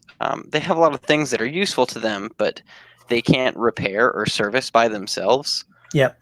And which can be a problem. That gets to be a problem. It used to be that you could buy a car, and if it didn't start, there were like 3 things that could be wrong with it. Nowadays, you buy a car and it doesn't start. You have to ask a computer in your car what's wrong with your car. Yeah. Which bugs me. Yeah. P.S. This is a fun thing, so I'll go through it. In the U.S., we actually had a case not too long ago where a farmer pirated John Deere's diagnostic software and started fixing tractors, and John Deere sued him. Yeah. And he took it to the Supreme Court and won. Yeah, that was the start of the whole right to repair movement. Yeah, because that used to be normal. That was actually part of the Magnuson something Consumer Protection Act. Yeah. And John Deere was like blatantly violating it, and I guess this farmer just knew, and he's like, "All right, I'll steal your software." And they're like, "Hey, that's proprietary." And then the Supreme Court actually came along and told them, "Sucks, can't be proprietary." Exactly. And I thought that was amazing, but it's one small step in the right direction, And that doesn't mean that the fight is over. I mean, because corporations are always looking for a way around that stuff. Yeah. So and whether it's the warranty situation, like Apple products, for example. Yeah, it's terrible. Absolutely terrible. I'm also willing to respect that, though, because, Apple has a decent warranty for a little while. And if you try to break into an Apple product in a way that it's not designed to be repaired, you kind of deserve to have that warranty voided. Yeah, you're kind of dicking around with the wrong. I kind of respect that, but at the same time, yes, they're all money grubbing bastards. Eat the rich. Well, yeah. I'm glad you threw that last part on. I'm pissed off at Apple because I can't believe how much my last phone cost. I don't agree with a cell phone being an aspirational product. I don't think that they should be $2,000. Even $1,000 I find is getting a little expensive, but I'm trapped because I have the Apple sort of ecosystem going on. You know, I like being able to copy something on my phone and paste it on my computer without having to do all kinds of weirdness in between. Yeah, you'll upset your whole groove, man. Yeah, you know, you don't upset the groove. You don't You upset no don't groove. throw off his groove. Don't throw off my groove. Don't throw off the Emperor's Groove. Good movie. Yeah, brilliant. Here's the deal, though. So, with this whole maker thing going on, where was I? Okay, so I say this a lot in the group chat. We've been talking about it, so this is a good place to do it. Nick and I want to start growing some more of our own food, and we want a greenhouse because damn, is it hard to grow things as green as you want them when the rest of the world is not that green. Yeah. Most of the world is like white and brown. We're edging on mud season in Michigan, which I'm not looking forward to. But so we're trying to put together our own greenhouse. Here's the deal, though. A normal person might go out and buy one of those pre-made, $300-400 greenhouse kits, put it up in their backyard, call it good. Yeah. Where the making, I think, comes in is this process where you evaluate your goals, and then you have to start asking yourself, what is a realistic way for me to get to these goals? And you start laying out specifics, and that's where the path to getting all these skills kind of comes from. Right. So, for example, I wanted the Filson wool pants. We talked about that last time. So I asked myself, what's a realistic way I can get to these goals? Because $300 is not a realistic way to get a pair of wool pants. That's, I mean, I get it if you want the Filson name, but you're also a sucker if you're paying $300 for wool pants. Yeah. I like all of you, but I will say that unashamedly. If you're paying $300 for pants, you're a sucker. As Brother Love says, finished his little story there. You know, he sent the pictures to Filson, I think it was, and they made the design, and now he can't afford them. Yeah, that's really funny. Yeah. But well, this is perfect for you, Brother Love, because I'm about to tell you a story that's going to help you out a lot. And so my first thing to do was, okay, I need wool. So I sourced wool fabric, and I got it from a really unlikely place. Self-Reliance Outfitters sells, I think, a 90-10 wool nylon blanket. It's a Rothco repro of the Italian officer's blanket. I think it's like, technically it's twin size, but it will about cover a full mattress with no overhang. And that was where I sourced my wool, because, like, dude, that's perfect. 90-10 wool nylon. It's fantastic. Yeah. And then I had to learn to make a pattern, because you can't sew something if you don't have a shape to sew it into. Truth. At that point in time, I already knew how to operate a sewing machine. So I looked into how to make patterns, and I learned by doing a lot of this research, seeing people who have done this process firsthand, who live out in the middle of nowhere and like, well, shoot, I need to make pants. Yeah. Seeing someone take a pair of pants, give themselves 1.5 inches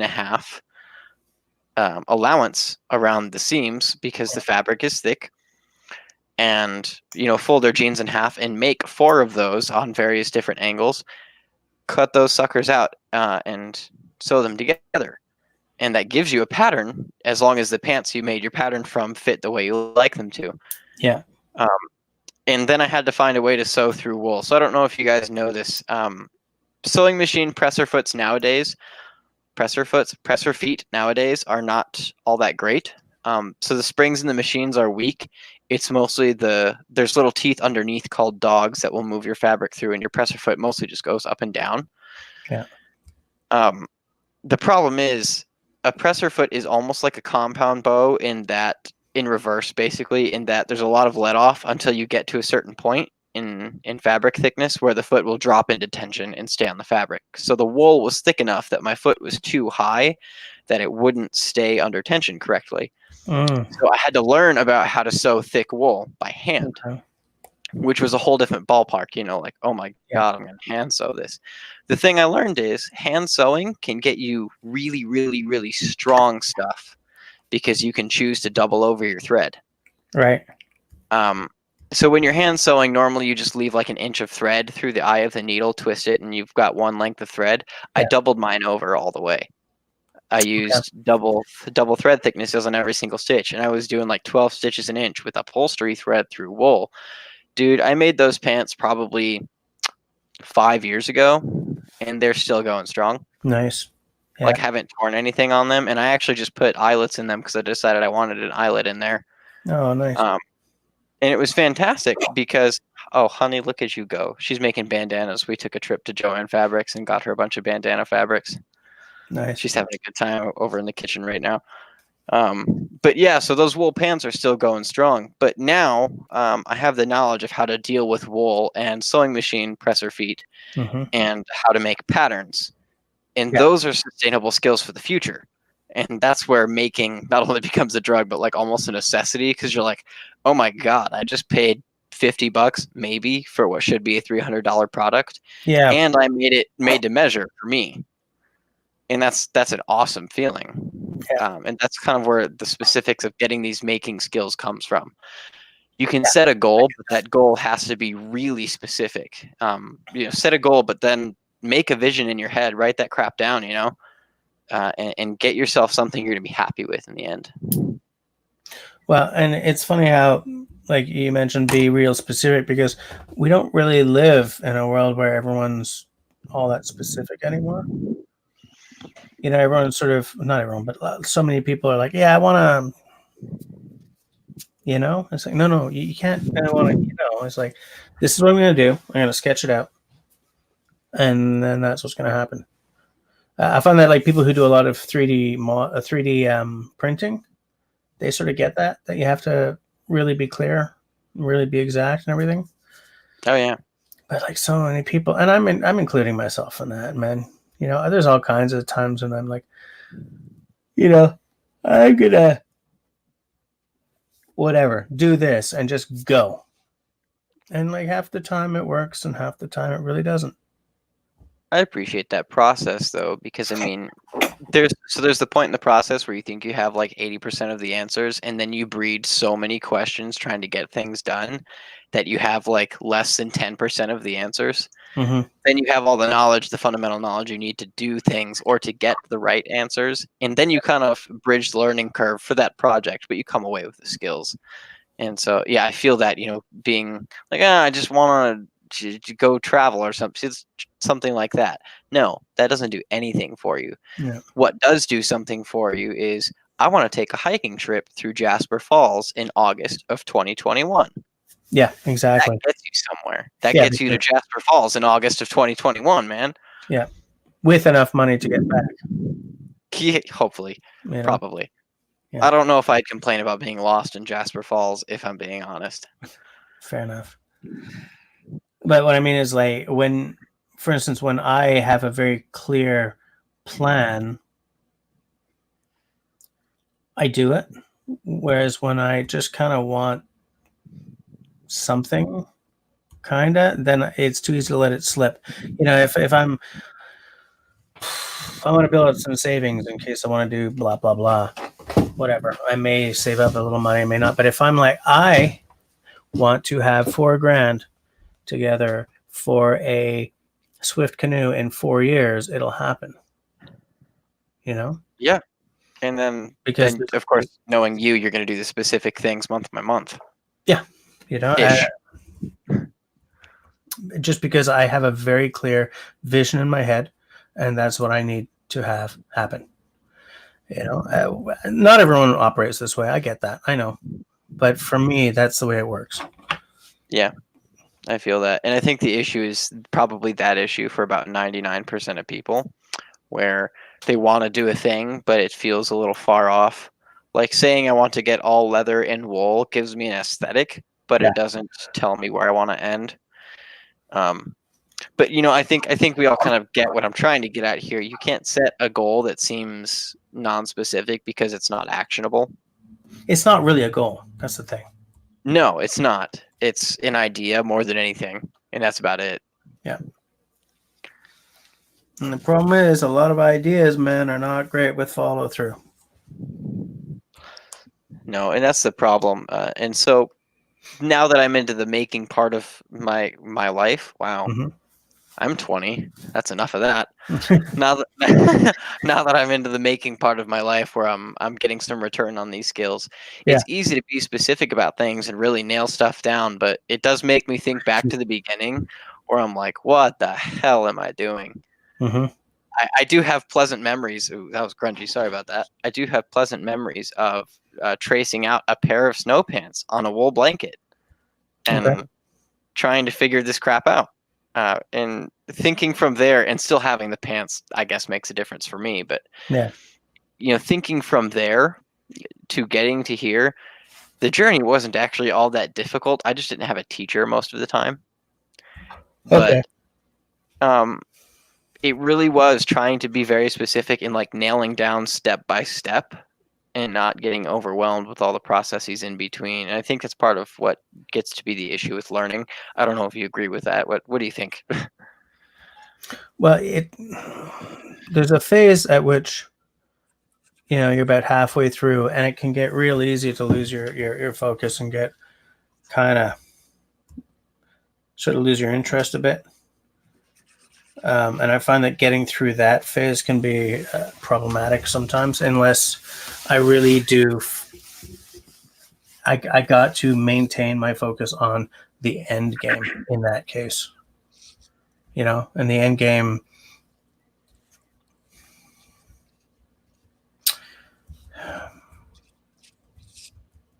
It kind of depends on what your end game is, actually. Like, I don't know. how many people do we know who are like, I got to lose 30 pounds? Um, Good luck. I got to lose 30 pounds by doing this, this, and that by December. Okay. Now you're Hell yeah. halfway, you're halfway through, and it's like, I really want a freaking burger. I haven't had one in 6 months. Okay. If you have that burger, do you know how to make up for it? Or Will you make up for it? or do you allow yourself to sort of cheat every like once a week or every 2 weeks?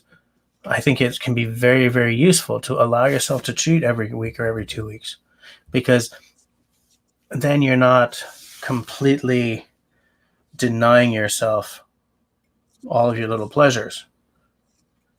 Because part of this is keeping your spirits up as you're doing this, right? You have to be excited Oh, yeah. about the result more than you're just depressed about where you are at any given time, kind of thing. And that's sort of taking what we're talking about and blowing it up into something a lot more sort of lifestyle related. But this is kind of lifestyle related. Yeah, Right? it is. I think the phenomena you just described is why we all have workbenches full of shite we haven't finished. That would be me. Absolutely. I feel that, like I've been there. I have 2 planes on my bench in pieces right now that are probably missing the nut for the planing irons at this point because I just haven't touched them. Yeah. They haven't been important to my tool set, and that's usually why I do tools, but the point is still there. I lost Yeah. interest, whether the reason was good or not. I lost interest and I'm not doing it. Yeah. And a lot of people do. Hell, I think almost everyone does. I I would think that like is to say probably that the everyone difference. does. But yeah, absolutely. The difference between someone, I don't want to say someone like me because I'm really not all that great. I just happened to have these interests for long enough that I developed the skills, mostly because I was too poor to afford good bushcraft gear. Mhm. Um, Okay. but so I'll say this: someone who can do it full time sustainably. There's a difference between that person and the person who wanted to do it full time sustainably 10 years ago, Mhm. because the person who did it full time sustainably was willing to spend, the birthdays and the weekends doing the hard stuff. Yeah. And that's what makes the difference, being great at something and being like better than people who don't know how it works at something. There's a much bigger exponential learning curve there than you really think. Well, And and it's 10 years mostly ago, you didn't have YouTube to watch, like to sort of teach you some of the skills, right? sure, and I feel that too. It's everyone I think remembers Dave Canterbury's early bushcraft videos that are absolute gold to this day, because like that man, oh my god, that man gathers and disseminates knowledge like nobody's business. Yeah, He's absolutely. pretty great at that. But it still stands to reason. The resources are still out there. Just the searching gets more difficult. But even nowadays, take 2.5 years off of today's date. There's a lot of skills you could have learned in the spare time we all spent wasting playing Skyrim or or drinking at night trying to fall asleep when we know we're not going to be at our best anyway in the morning. It would be exactly the same if we had just stayed up learning something. Yeah, but Skyrim was pretty damn good. Skyrim was great. I've bought Skyrim probably 5 or 6 times. Screw you, Todd Howard. Yeah. But I think you get the point. It's not only just being specific, but being specific is oftentimes, I feel like, the aid that helps us commit to those things. Yeah, because you can be as specific as you want, but you have to actually start. You have to sit down and get moving. Yeah, being specific is almost like adding starter fuel to a shite car that doesn't want to start. Liquid fire, that's what the product's called, liquid fire. But adding some liquid fire to a shite car that doesn't want to start. The shite car is you without any skills. Yeah. The liquid fire is the specific steps. You're like, oh my god, I can do this.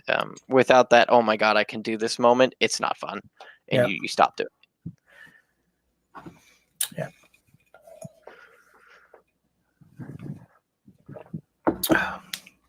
But for some people, you just decide to do it, and you do it. And to some people, you decide to do it, and you find, not tonight, man. Or my god, do I feel that? It's like it's weird. So much to my shame. No, you go.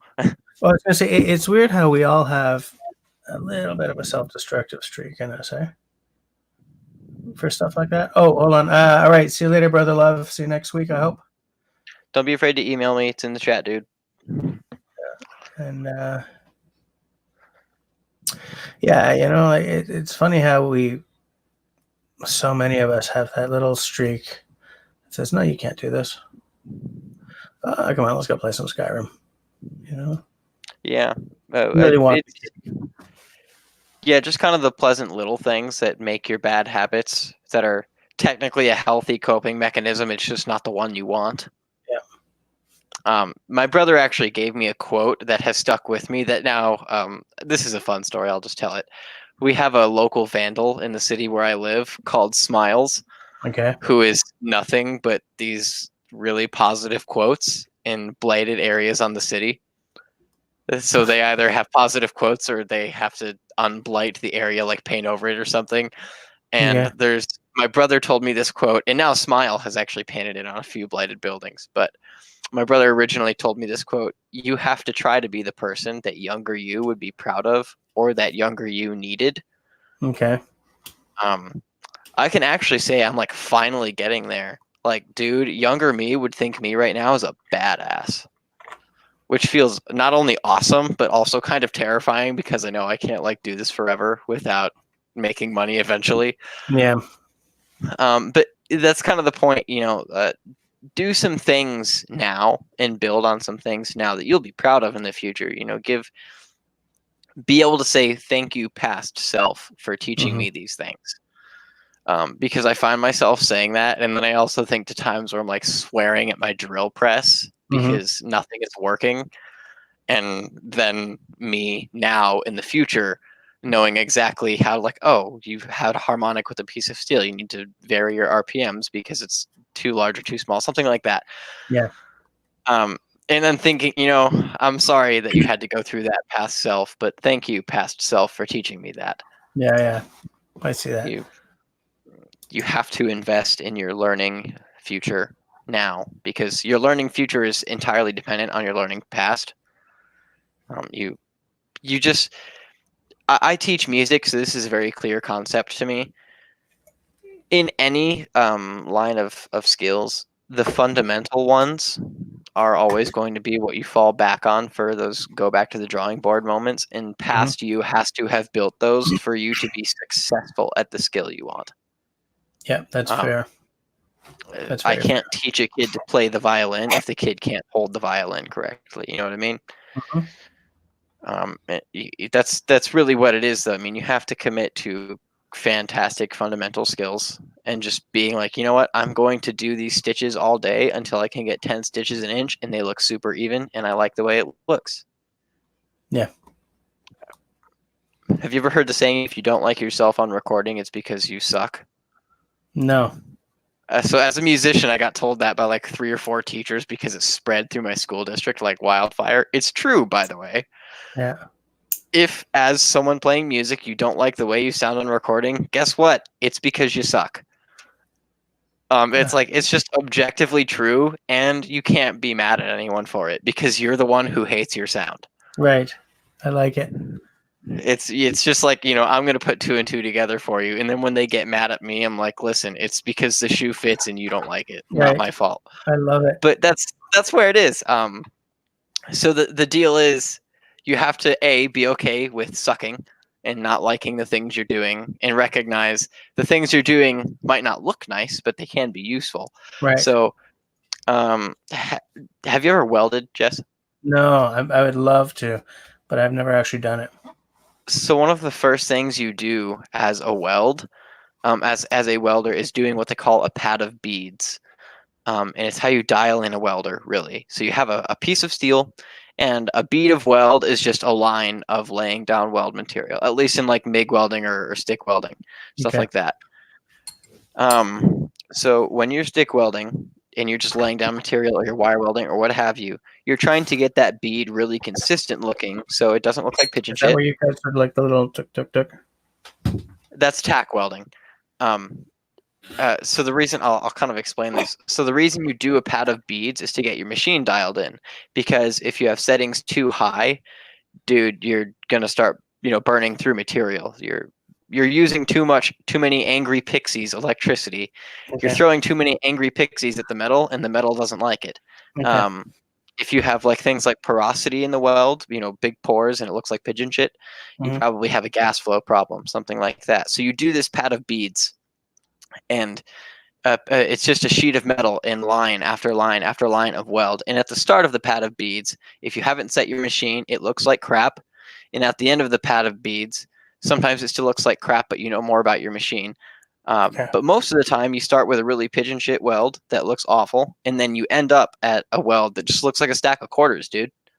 And it's dialed in and fantastic. That's how your skill has to start. You have to start with the pigeon crap stuff because it's useful to you, because Yeah. you're learning how to do the angry pixies or whatever kind of energy you've got in your brain to the task at hand, and by the end of that training session you will have some results. Never even heard of the pad of what you call it? The pad of peas? No. Pad of beads. Pad of beads. Beads. Just, I mean, if you look it up, it's pretty simple video to watch. There's a couple of people who have made them. I'm gonna look that up later. I'm just taking note. But yeah, as a maker, one of the things, though, not only getting specific as a maker has helped me, but Mhm. so after you get specific, trying to prioritize things. Right. So there are a lot of fundamental skills, and this is where having a teacher does come in handy. Not gonna lie, because you can't sequence things with knowledge that you don't have. Yeah. So, lost my train of thought.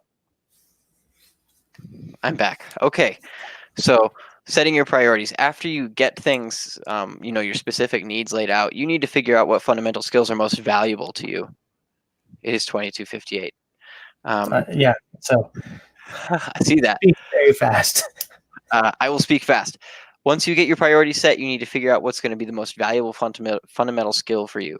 You need to figure out how many times you can apply one skill versus another, and learn the one you can apply the most earliest. And you can't really do that with fantastic foresight because you don't know what you don't know. Right. But you can ask a lot of people, or you can try and do some thought experiments and figure this crap out. Because I kind of figured out, as a fundamental sewing skill, I should probably know all of my thread types. Mm-hmm. But I should also know how to do really specific stitching. So thread type is important. You can't use a thin mercerized cotton thread for an outdoor garment because the thread will kill itself and it will go. Yeah. 39 Hello, campers here for the last minute. welcome. Yeah. But yeah, so you can't use a crappy thread. So you have to have a little bit of thread knowledge, but you can't sew at all. if you can't get consistent stitching that's strong. So I learned to do consistent stitching first, and I practiced on the awfulness. It is 23 o'clock, and I think I ended on time. I think you did. All right. So 39. Show up earlier next week, man. You got a lot of interesting stuff to say. For everyone else, I hope to see you all next week. I will try to plan something much more solid before we go on the air. So have a safe, pleasant week in the meantime, and I will see you all later. Thanks for listening to my rambling. Bye-bye.